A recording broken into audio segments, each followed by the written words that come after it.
Hi, welcome to HowtoDandD. My name is Fred Weller and today I want to talk about Dungeons and Dragons. And today's topic is a Lost Mine of Phandelver Dungeon Master Guide. So if you are a player, this is the wrong video for you. I have hundreds of videos for players. You're welcome to go and check those out. And I suggest you do. You can come back and watch this video when you've finished playing through the Lost Mine of Phandelver. But if you're a Dungeon Master, you're in the right place. So, Halia Thornton's Miners Exchange. That's the topic for today. I want you to turn to page 17 of the Lost Mine of Phandelver. This is the adventure booklet, and it has a reasonable breakdown of the character. In fact, I would say more than sufficient to get the job done. The problem with this character is Halia Thornton is a very difficult character to pull off successfully without the players, not so much the characters, but the players seeing through her completely. That's the hardest aspect of this non-player character or NPC. Halia Thornton is an ambitious guildmaster, and she manages the Miners Exchange in Phandalin. She's been doing this for not a particularly long time, but long enough to have developed a reasonable following. In other words, she's been at it for, I would say, roughly about 1.5 to 2 years. She's a calculating Zentarum agent. So although she puts across a particular image and a mask to everybody, she's actually very calculating. She's a Zentarum agent. This is part of the Black Network. She's seeking secretly to take control of the wealth and influence in Phandalin. And at this present time, she's been pretty good at doing exactly that. She's working towards it. It's going to happen. Halia is dishonest, she's cunning, and she's absolutely not to be trusted. As a result, just about everybody in Phandalin does trust her and believes that she's got the town's best interest in mind.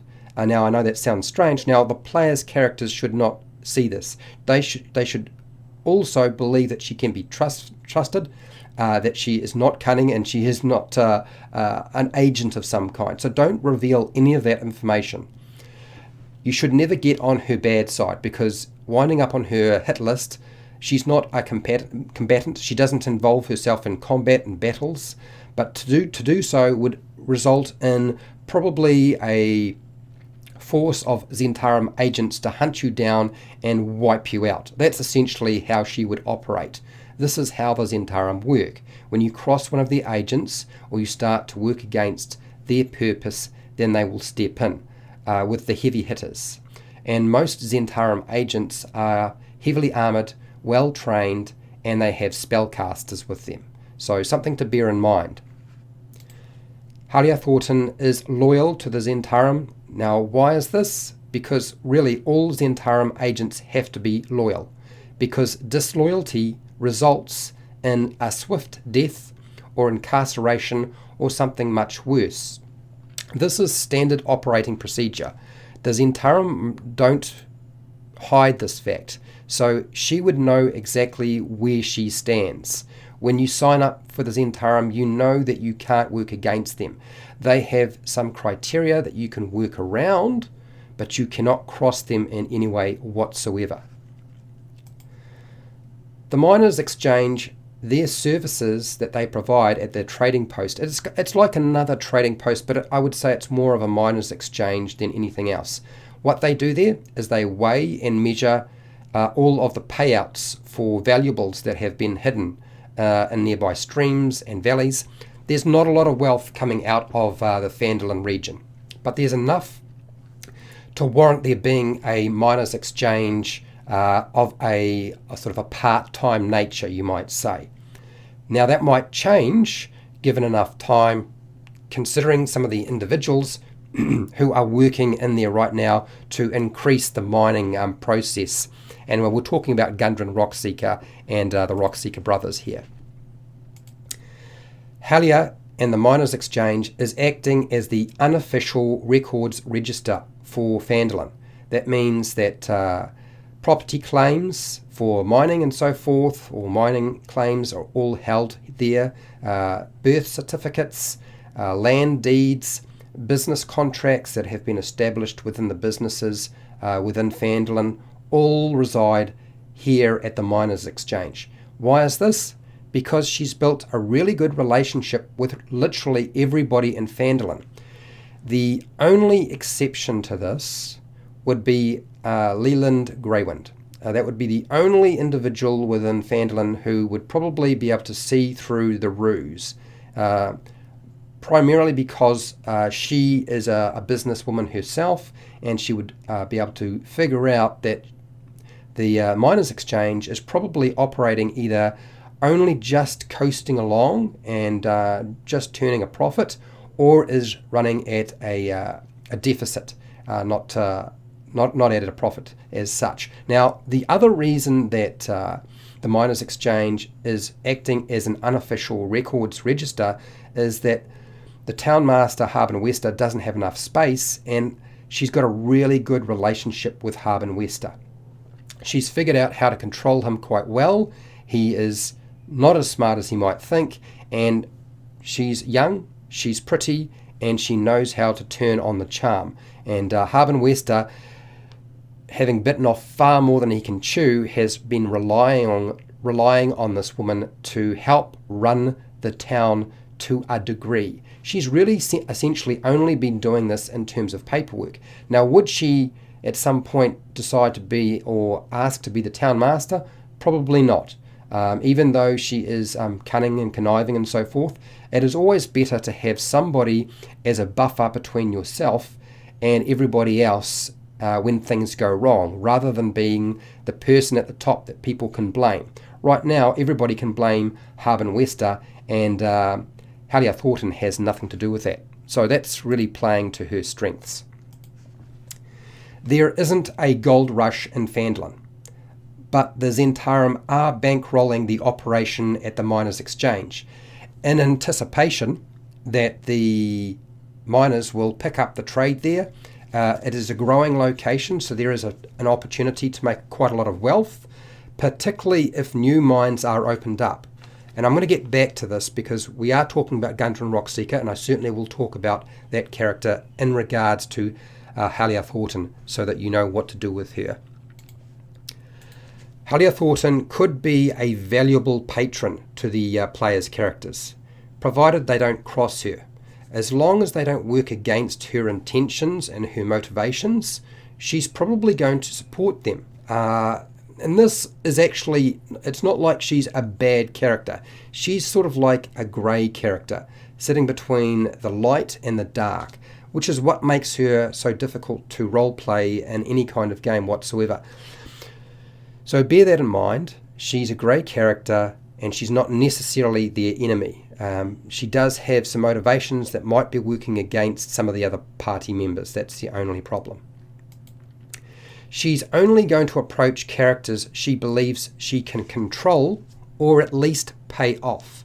If you can't control the characters that are in your circle, or you can't pay them off, or she can't charm them or present the image to them that she needs, she's probably not going to approach them. Now, I'm talking about this in regards to the sort of details and information she would provide to the player's characters, or the characters as such, and also giving out a quest, because you'll have noticed that there is a quest. It's called Halia's Job Offer.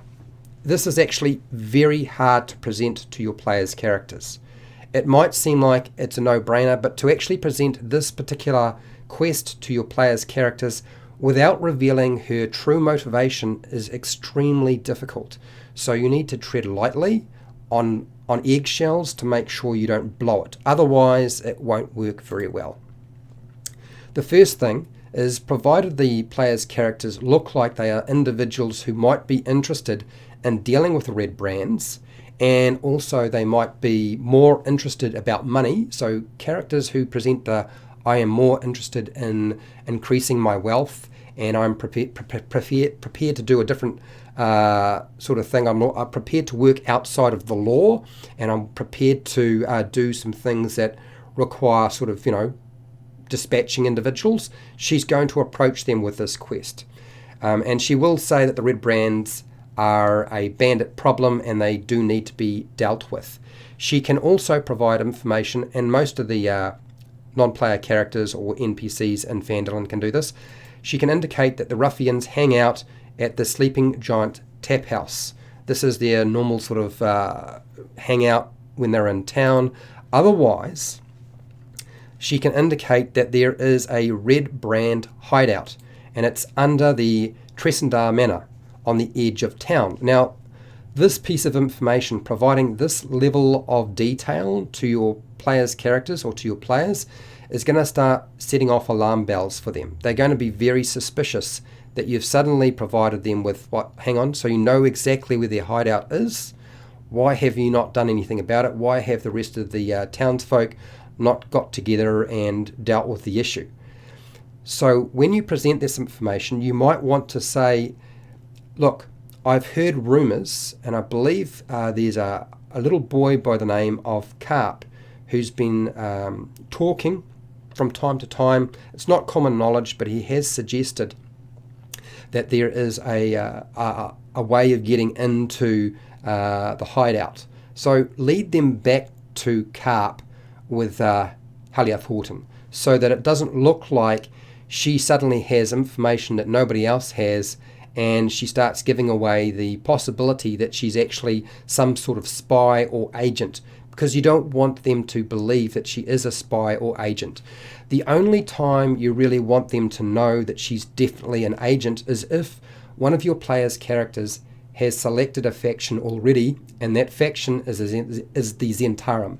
Therefore, they would be able to identify each other. Usually, every faction has a way of quickly identifying who is an agent and who is not. So that's the only time you want to reveal that kind of information to anybody. She can also tell them that the red brands talk about an individual, the outlaws, a leader called Glassstaff. So Glassstaff leads the red brands. So she can provide that information as well. That should be relatively common knowledge to a certain degree. There are other NPCs in Phandalin who also know this information, so it shouldn't give her away too much. She's going to offer the characters 100 gold pieces to kill or dispose or eliminate the red brand leader. Now, you could say capture if you want. It's how you want to word it. In the adventure, it says kill or eliminate.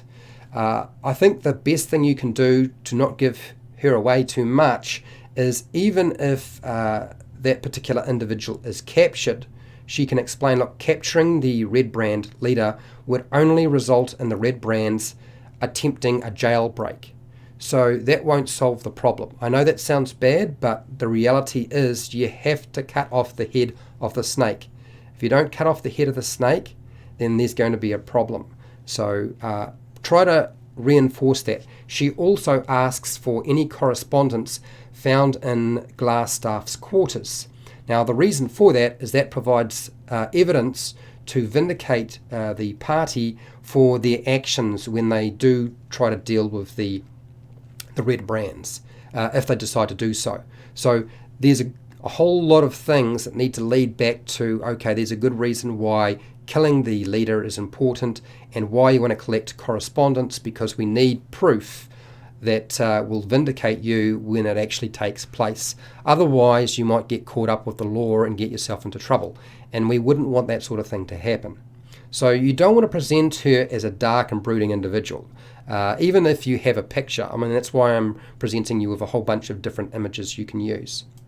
Now, a DC or difficulty class of 15, that's a wisdom check or an insight check, indicates that Halia has motives for taking control of the red brands. Now, when it says this, what you've got to indicate is not, don't give them that direct information. Say, look, you feel like she has a hidden motivation, like she's hiding something, or she's not revealing all the information that you need. It would be better to do that than to say her motives are to take control of the red brands once you dispose of the leader. and that's just because you're just rolling a dice.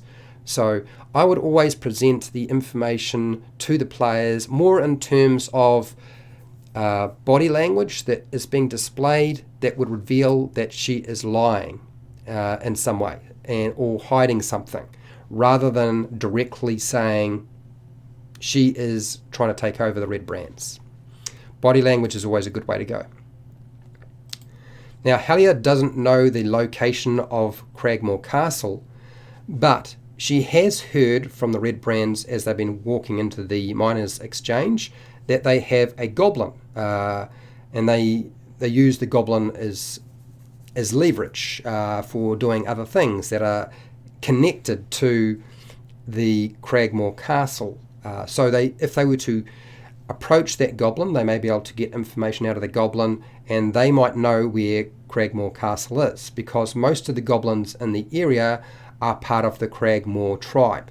And I think that would be fair information to reveal. It's not too far out of the scope to give her away. But then again, like all things, every time you present information to the player's characters, you do need to be careful the way you word it.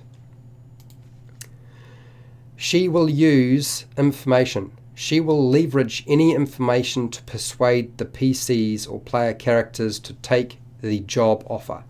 This is the quest that she gives. Now, when it comes to leverage information, I'm talking about the stuff that I've just discussed. There are a lot of other things that Halia knows about, but I would not reveal that information to them. That is more useful to her in her brain rather than revealing it to the player's characters, which would then lead them off in different directions and may well work against her. So I don't believe she would reveal that kind of information, certainly not in their first interaction. Maybe that would take place later on if the relationship develops in some way. But leverage of information is certainly one thing she would do. Halia suggests that wiping out the whole red brand members or bandits is not actually important. They don't actually have to wipe out or kill all of them. That would be unnecessary. Now, the reason for that is that cutting off the head of the snake should disband the group anyway, that they would probably fall apart and their leadership would be gone, and therefore they would be a lot weaker, and then therefore they would sort of disband in some way. The other thing you might want to say is, look, not all of them are bad individuals. They're just people who have come on hard times. All of this is a lie. I mean, you can decide it is true, but I would say it is a lie. And so not everybody is there for a despicable reason. So presenting them as being an individual who has just sort of lost their way might be helpful, so that the players don't wind up disposing of the entire red brand gang. Now, here's the thing. It is not important. If they wind up disposing of the entire gang, don't have Halia Thornton get too concerned about that. She can still work with this, because remember, she now has the best group of individuals working for her. They have done a job for her. They've been paid 100 gold coins, and now the best group that they could possibly have is the party themselves. So don't get too worried about that particular aspect. As long as they are doing what she wants and allowing her to take control of Phandalin, and it will be in a way that is not particularly obvious, she would select individuals who are thinking her way and who would do what she wants. You don't want to make too much of a stir in any location, otherwise that would create problems, right? And when you create problems, then you get rebellion. And the last thing she needs is a rebellion, because she knows that's exactly where the township really wants to go. Halia offers membership to the Zentarum or the Black Network to player characters or characters that present themselves as being quite ruthless and seeking wealth. She wouldn't offer that to just anybody, and she may not offer and suggest that they join the Zentarum. It might be, look, we have a miners' exchange guild or a merchant guild. I would like you to join, and this is sort of how we operate and what we do. We are under the banner, you could say we are under the banner of the Zentarum, but we still work within certain parameters to make sure that there is stability in the region. So you don't necessarily have to present it as the Zentarum. I don't think there's anything particularly wrong. I think you'll find, and I found, that most players did not have an issue with it. There were some players who did not like the idea at all, and they wouldn't have a bar of it. So you certainly couldn't present her to them in that way. Okay, let's talk about Gundren Rockseeker. What does she know about Gundren Rockseeker and the Rockseeker brothers and their exploration of Wave Echo Cave? She knows that these dwarves are in the region, knows that they are setting up a mining operation, would probably be aware that it seems to be a fairly large operation because they're putting a lot of money into and resources and time into it. But she probably wouldn't know where they are currently. I think that's information she would like to pick up later on, and she would certainly be interested in any information they have on Gundren Rockseeker. So if they have details and information about that particular individual, she would be interested. I think she would certainly encourage them to go and rescue Gundren Rockseeker, because if the Rockseeker brothers operate a mine, they can bring that wealth to her at the Miners' Exchange, and she gets a cut. There's an opportunity for her to make wealth from those dwarves.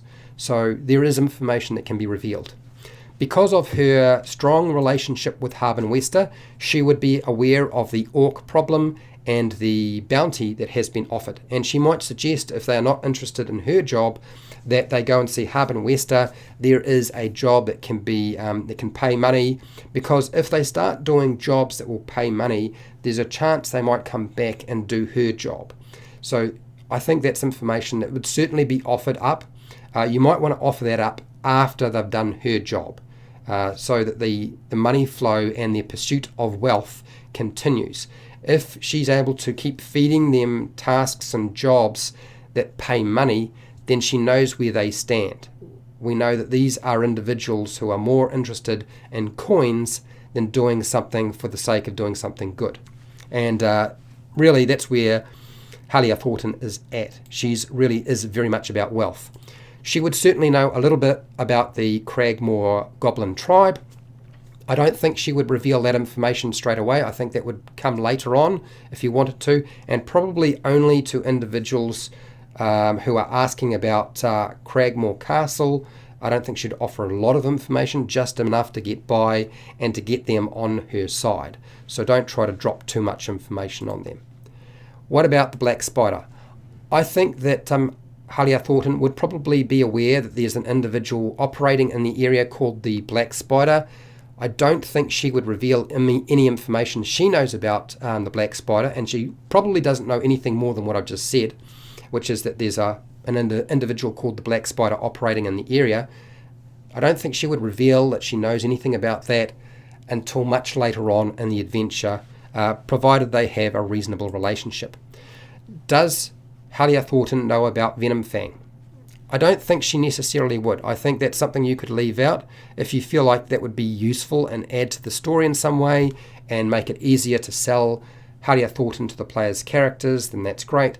But remember, they don't need to engage with Halia Thornton. There are so many other NPCs or non-player characters in Phandalin that can provide them with really useful information.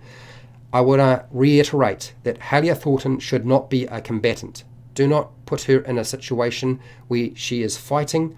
Always have her hiring somebody else to do that sort of work. And she would never reveal that she's put a hit out on the player's characters if things turn nasty.